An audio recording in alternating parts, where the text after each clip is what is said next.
All right. So this is what we're talking about. Like we said, you're welcome to the show, LRTM, and this is the Liberian Radio and Television Network. We are on the health segment here today. We are giving you a health education on helicobacteria. Helicobacteria, we call it in short H. pylori. That's the bacteria that causes infection in the stomach. You can get peptic ulcer, and you can get gastric ulcer.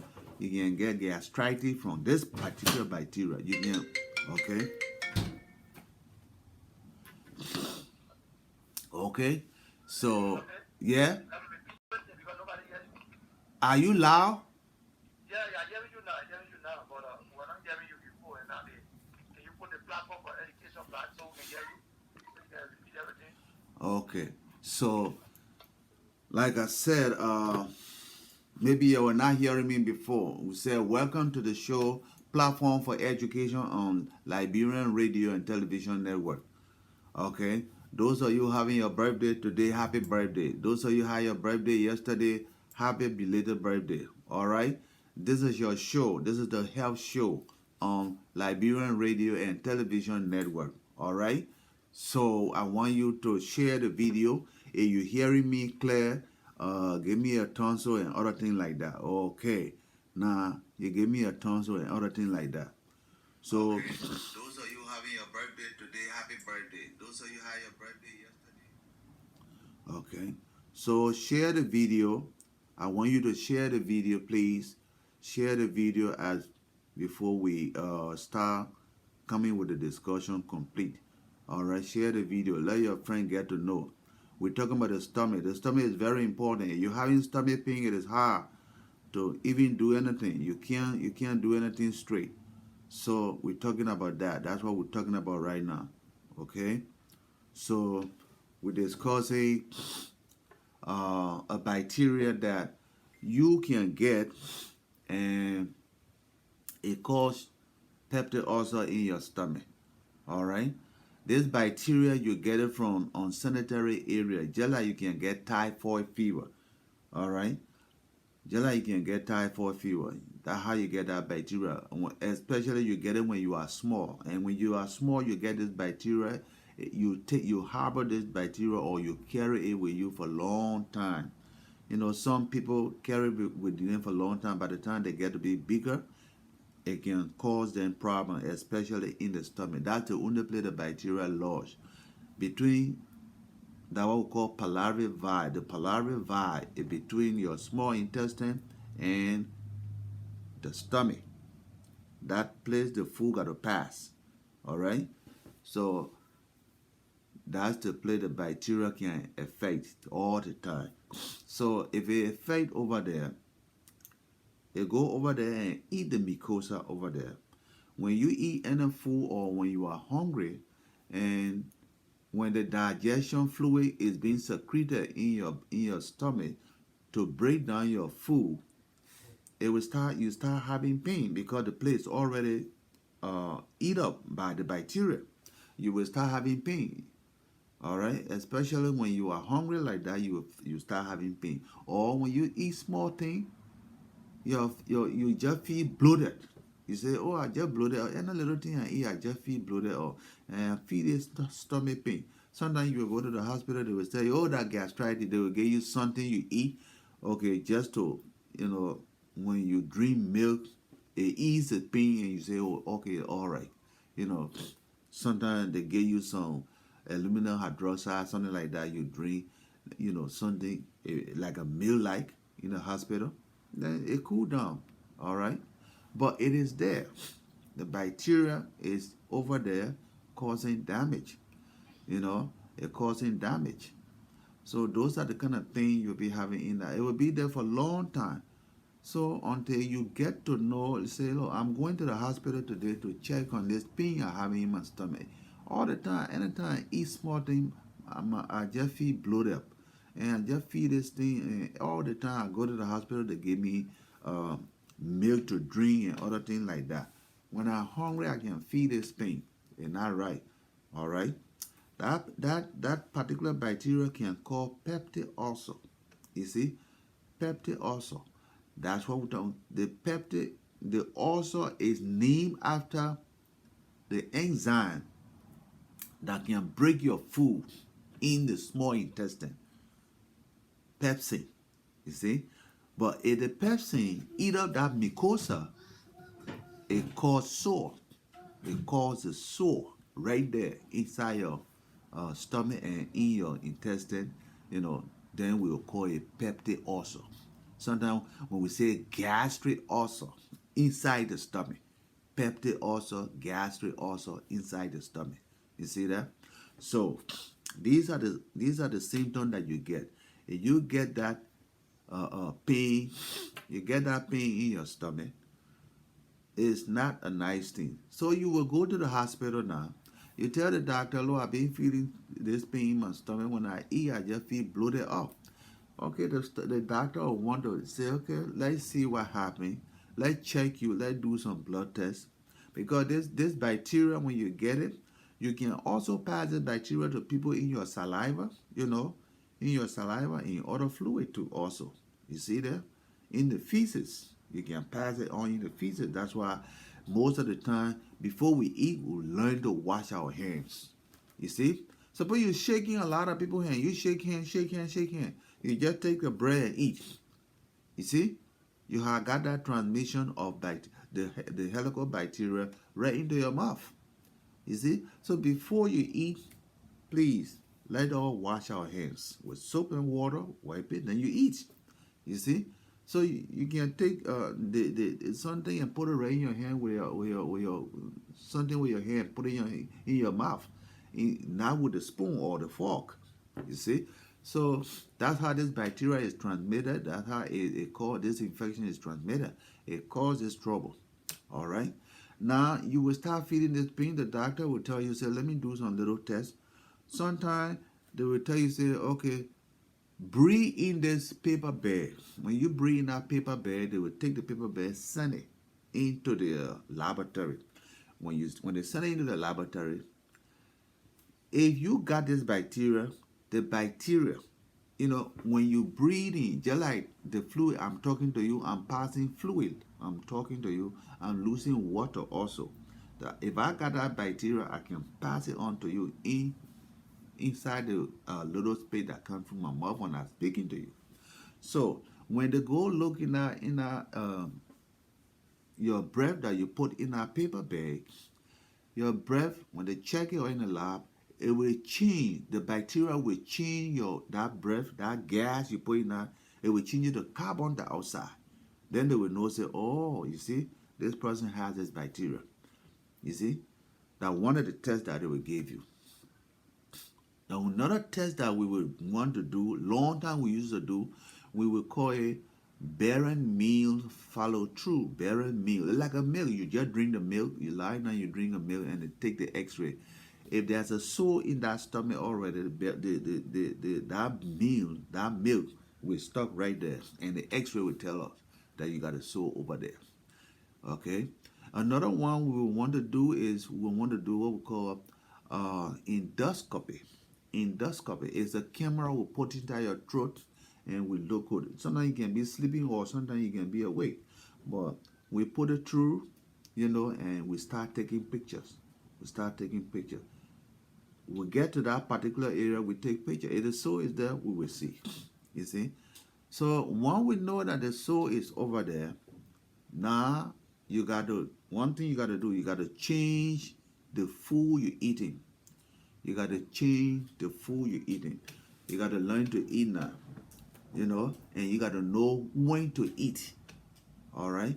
You can't starve yourself, because when you starve yourself, at certain time of the day, like you get up in the morning all the way to 12 o'clock, is that what we say? It is good to have breakfast. Because sometimes the lunchtime around 12, 1, 2, you might not have time to eat that.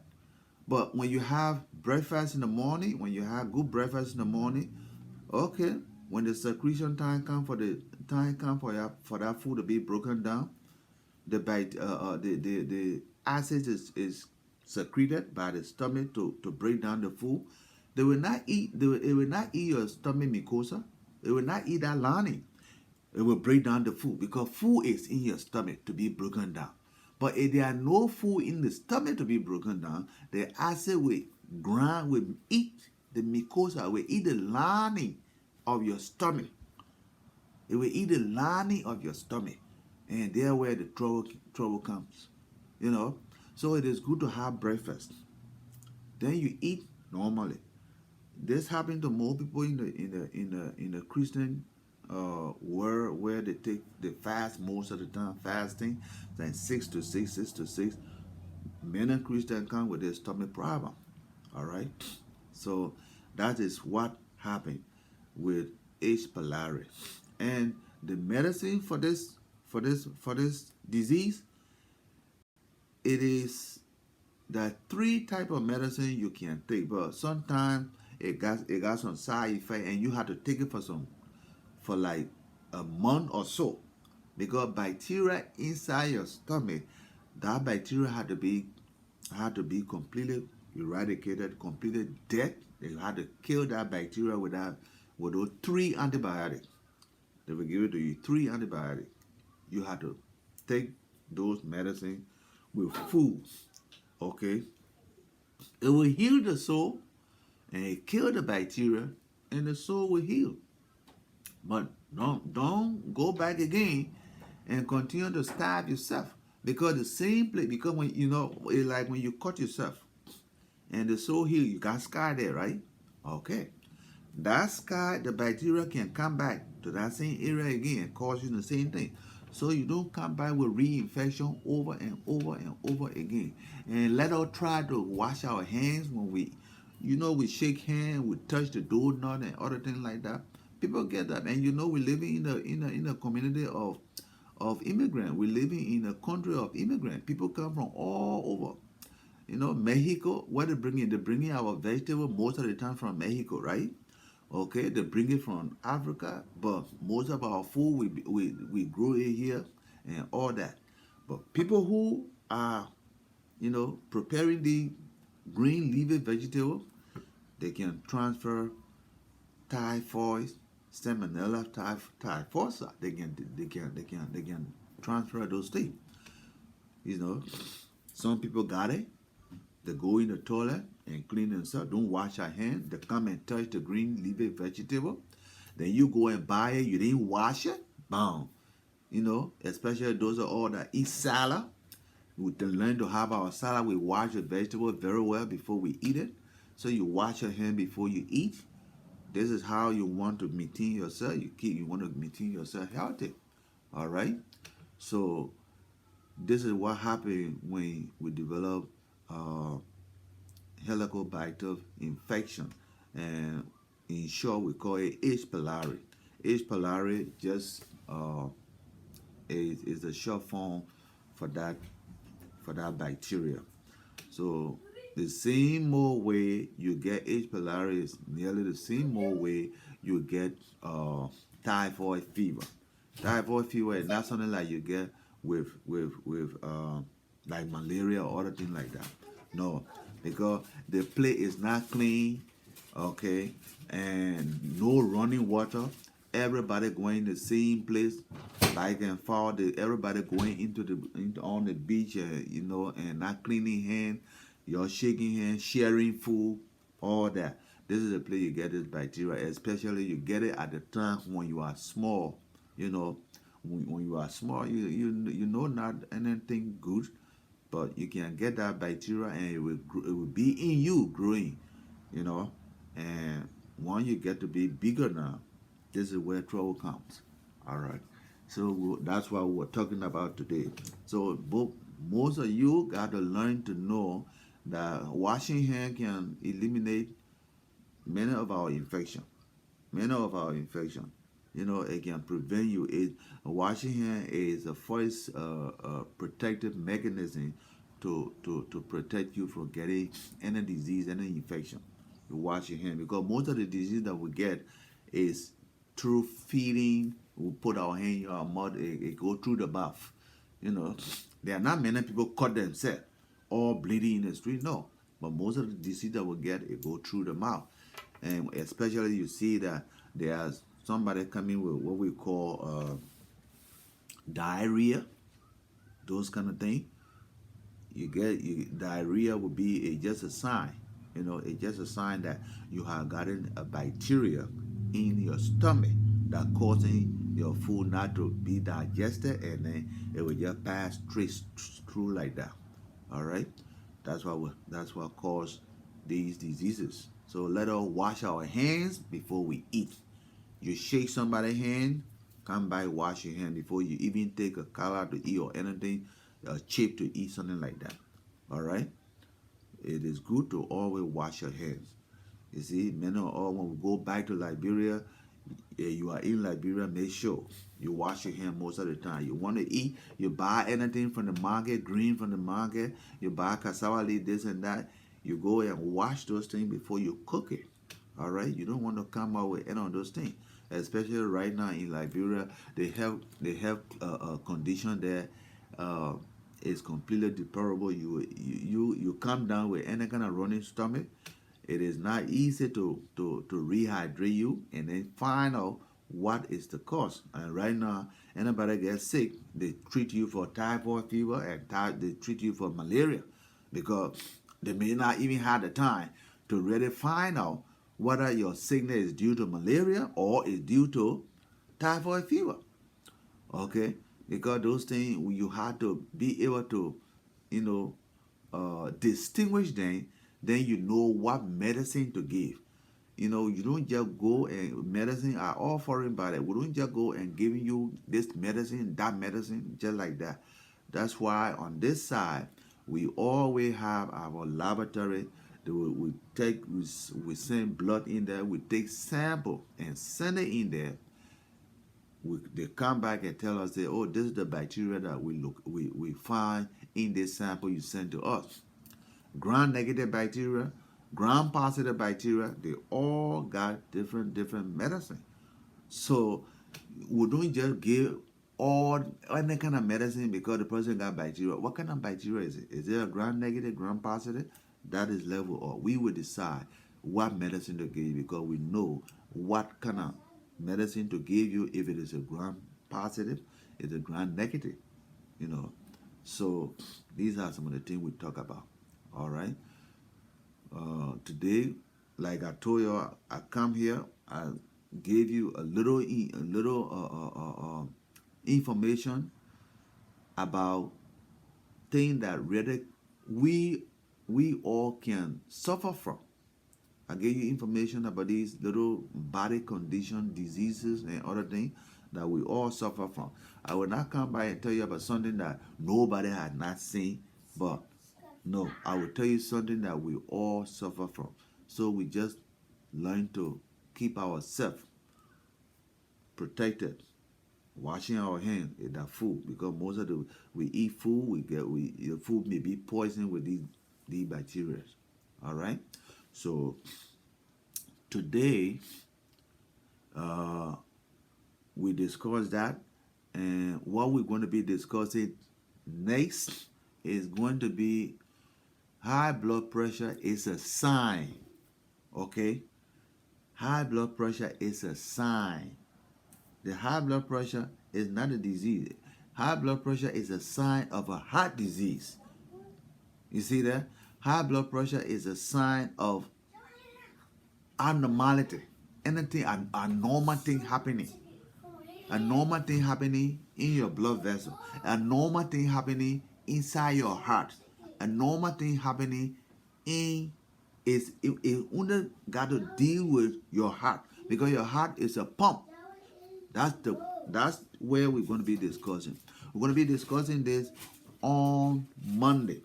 We will lay it down straight, step by step, and say this is where the pressure is. This is why they say is this. We're going to be discussing that. High blood pressure is a sign of abnormality inside the heart, inside the blood vessel. All right? Because that's the place the pressure coming. That's the place the pressure lies. Wow. What you think we can get? How you think people can get stroke? They get stroke when that blood vessel break. especially a break. When a break in the head, that's what we call stroke. But the blood vessel can break any part of the body. It can break in your leg, it can break in your kidney, it can break in your liver, it can break anywhere. But the fact that it is most of the time happening in the head, that's why we call it stroke. So let us discuss that on the Monday. Okay? Let us discuss that on the Monday. This is platform for education on Liberian Radio and Television Network. Your host has been Demons Kaklape. Okay? Now let me put my phone number over here so that you know if you want to. Let me give you like few seconds. If you're watching, you want to ask me anything about stomach pain, uh, please call that phone number so that we can discuss that. I can answer your question for right now. Okay? So